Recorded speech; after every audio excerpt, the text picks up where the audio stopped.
அணுசக்தியால் இயங்கும் நீர்மூழ்கி கப்பலான ஐஎன்எஸ் அரிகாட்டில் இருந்து அணு ஆயுதங்களை தாங்கி செல்லும் திறன் கொண்ட பாலிஸ்டிக் ஏவுகணையை இந்தியா வெற்றிகரமாக சோதனை செய்துள்ளதாக தகவல்கள் வெளியாகியுள்ளது.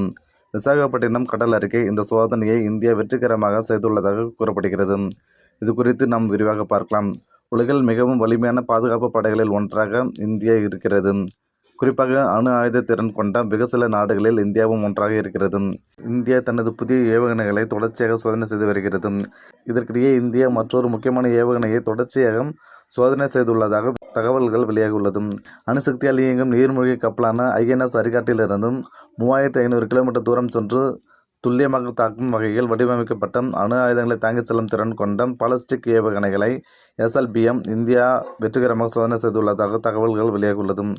விசாகப்பட்டினம் கடற்கரையில் நடந்த இந்த சோதனையில் SLBM தொடர்புடைய K4 ஏவுகணைகளை பயன்படுத்தப்பட்டதாக கூறப்படுகிறது.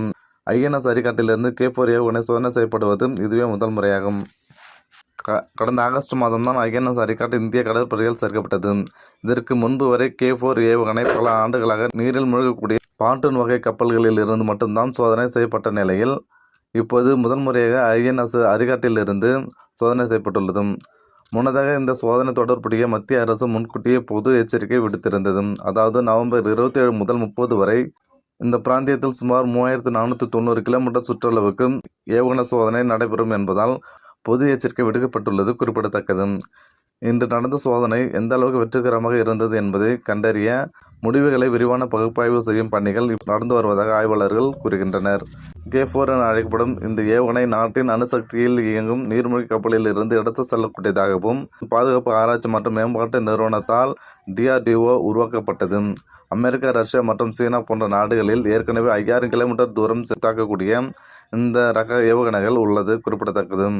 6000 டன் எடையுள்ள ஐஎன்எஸ் அரிகாட் என்பது அணுசக்தியால் இயங்கும் இந்தியாவின் இரண்டாவது நீர்மூழ்கி கப்பலாகும். கடந்த 2016ஆம் ஆண்டு அணுசக்தியில் இயங்கும் முதல் நீர்மூழ்கி கப்பலான ஐஎன்எஸ் அரிகாத் கடற்படையில் சேர்க்கப்பட்டது. இருப்பினும் அது 750 கிலோமீட்டர் தூரம் வரை மட்டுமே சென்று தாக்கக்கூடிய K-15 ஏவுகணைகளை மட்டுமே கொண்டுள்ளது. அடுத்து இன்னொரு அணுசக்தி நீர்மூழ்கி கப்பல் இப்போது கட்டப்பட்டு வருகிறது. இது அடுத்த ஆண்டு கடற்படையில் சேர்க்கப்படும் என தெரிகிறது.